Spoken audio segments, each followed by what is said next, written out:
اللہ نے ہمیں سیدھے راستے تک پہنچنے کے لیے بہت کم ٹائم دیا ہے آخرت کے لحاظ سے. دنیا کے لحاظ سے تو یہ بہت ٹائم ہے. قرآن کہتا ہے کہ جب آخرت میں برے لوگوں سے حساب و کتاب ہوگا تو وہ کہیں گے کہ اے اللہ تو ہمیں ایک بار دنیا میں دوبارہ بھیج دے تاکہ ہم تیرے پیغمبروں پر ایمان لائیں اور ہم تیری فرما برداری کریں.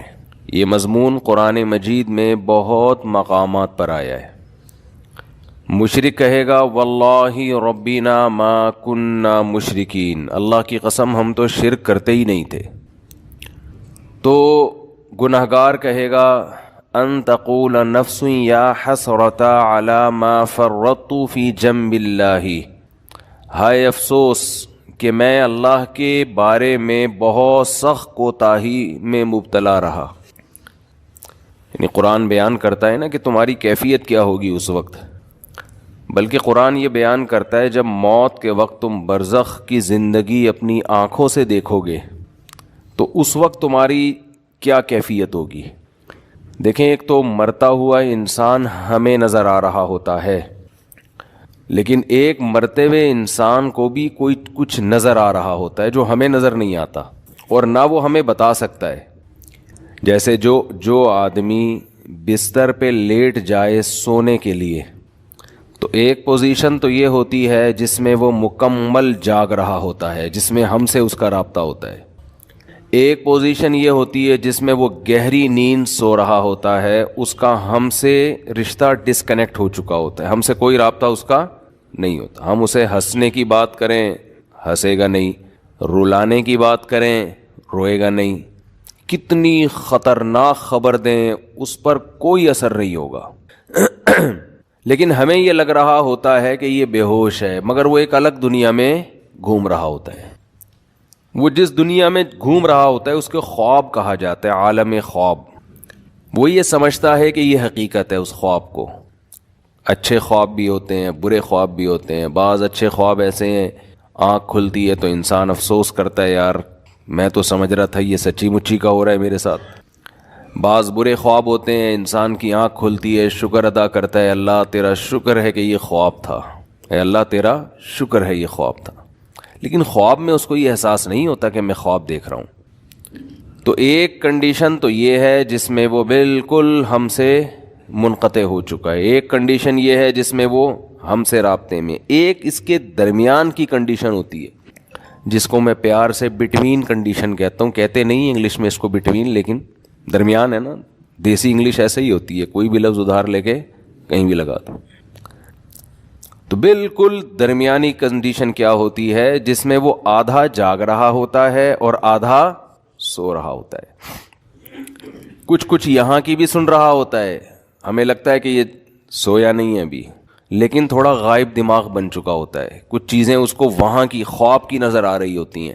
بالکل یہی کنڈیشن قرآن و سنت سے پتہ چلتا ہے کہ جب انسان کی موت واقع ہونے والی ہوتی ہے تو ایک کنڈیشن یہ ہوتی ہے جس میں وہ مکمل حی ہے، مکمل زندہ ہے، جس میں وہ ہم سے بات چیت کر رہا ہوتا ہے. ایک کنڈیشن یہ ہوتی ہے جس میں وہ مکمل اس کی ڈیتھ ہو چکی ہوتی ہے، اس میں ہمارا اس سے کوئی رابطہ نہیں ہے. اس پہ جو گزر رہی ہے وہ جانے اور اللہ جانے.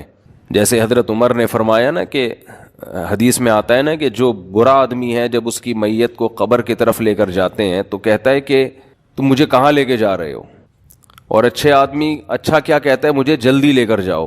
یہ برزخ کی باتیں ہیں جو وہ خود دیکھ رہا ہے. لیکن ایک حالت مرنے والے کی ایسی ہے جس میں وہ آدھا عالم برزخ میں اور آدھا عالم دنیا میں. اس کنڈیشن کو سکرات موت کہا جاتا ہے. سمجھ رہے ہیں بات کو؟ کیونکہ یہاں شرعی احکام چینج ہو جاتے ہیں.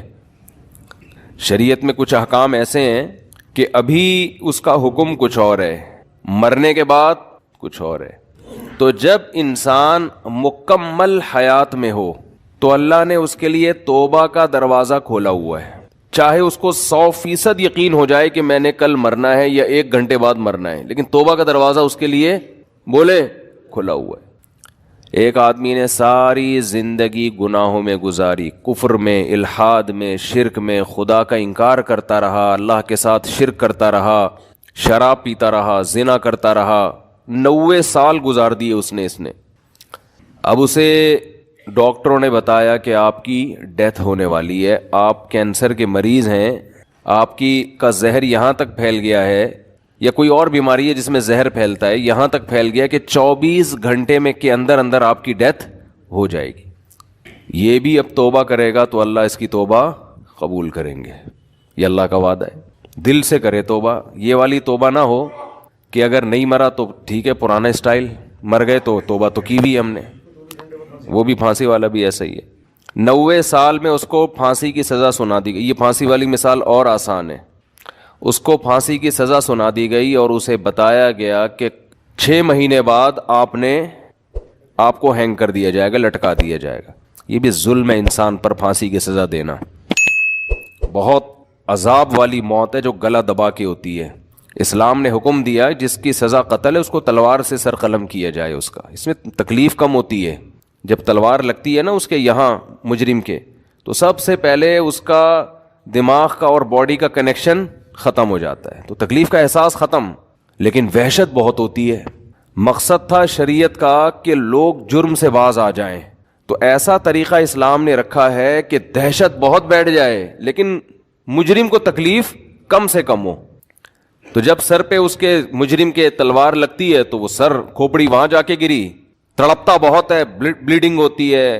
اور اسلام میں یہ بھی حکم ہے کہ پھانسی کی سزا بند کمرے میں نہ دی جائے، یعنی قتل کرنے کی سزا، بلکہ یہ کھلے عام چوک میں دی جائے، ساری دنیا اپنی آنکھوں سے دیکھے یہ، تاکہ معاشرے میں قتل رکے۔ اب دیکھو مجرم کے ساتھ بھی احسان کہ اس کو کم سزا دی، یعنی اس کو تکلیف سے بچایا جا رہا ہے، اور لوگوں کے ساتھ بھی احسان، ان پر دہشت بٹھائی جا رہی ہے تو لوگ قتل سے باز آئیں۔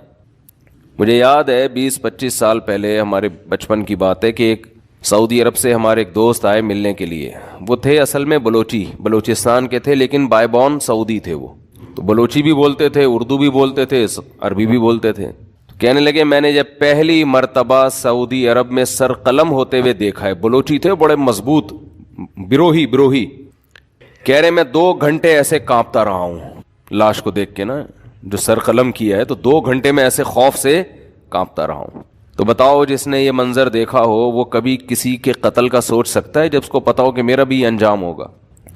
ہمارے ہاں بڑے بڑے ڈکیت کو پکڑا جاتا ہے۔ کل ہم نے ویڈیو دیکھی ہے کراچی میں، عورت کے سامنے اس کے بیٹے کو شوٹ کیا۔ آپ خود سوچو یار اس ماں پہ کیا گزری ہوگی، کیا حال ہوا ہوگا۔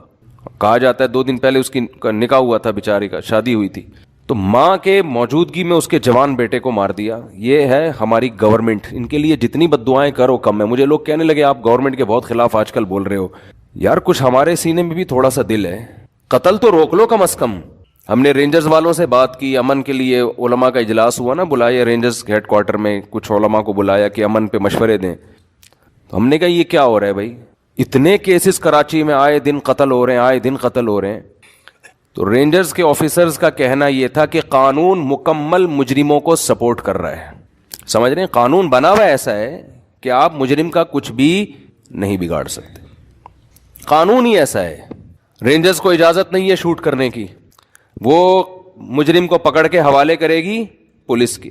ہم نے کہا شاید پولیس دھاندلی کرے گی، انہوں نے کہا نہیں، پولیس کورٹ میں لے کے جائے گی، اس میں کورٹ میں کیس چلانے کے پولیس کو پتہ نہیں کتنے تھوڑے سے پیسے ملتے ہیں کہ مجرم پکڑ کے حوالے کر دیا۔ وہ اتنے پیسے اتنے تو ہم اپنے بچوں کو جمعے کے دن جیب خرچی دیتے ہیں، حالانکہ رسک کتنا ہے، پولیس اپنی جان پہ کھیل رہی ہے، لیکن اس پہ جو پولیس کو ثواب ملتا ہے وہ اتنا تھوڑا ہے کہ وہ ہمارے بچوں کے جمعے کی پاکٹ منی سے بولو کم ہے وہ۔ او بھائی جب کوئی ڈاکو پکڑ کے اپنی جان پہ کھیل کے کچھ کرے گا تو کوئی تو کچھ تو ملے نا، اس کو تھوڑا سا ثواب مل رہا ہے گورنمنٹ کی طرف سے۔ یہ میرا ٹاپک نہیں ہے، آ گیا ہوں تو جلدی سے سمیٹ کے چلتے ہوں، پھر لوگ الجھن کو، میں خود بھی الجھن کا شکار ہوتا ہوں جب کبھی بیان سنتا ہوں نا، یار بات کیا چل رہی تھی، کدھر لے گئے آپ۔ اس پہ اتنے کم اس کو پیسے ملتے ہیں کہ اس میں یہ موٹیویشن ہوتی نہیں ہے کہ یار ہم داؤ پہ کھیل کے کسی ڈاکو کو پکڑ کے کہاں کریں، کورٹ میں لے کے جائیں۔ دوسرا کورٹ میں لے کے جا کے ہوکت ہوتا کہ اگر لے گئے، کہا چلو تھوڑی سی جیب خرچی حکومت کی طرف سے انعام مل جائے گا، مفتی صاحب کے بچوں کا جو پاکٹ منی ہے وہ ہم یہ سمجھ کے کھا لیں گے کہ چلو جی جو مسلمان اپنے بچوں کو جیب خرچی دیتے ہیں اتنی تو مل گئی نا, پان گٹکے کا خرچہ تو نکلے گا نا. کورٹ میں لے جانے کے بعد کیا ہوتا ہے جی, گواہیاں طلب ہوتی ہیں. جس کے بندہ مارا ہے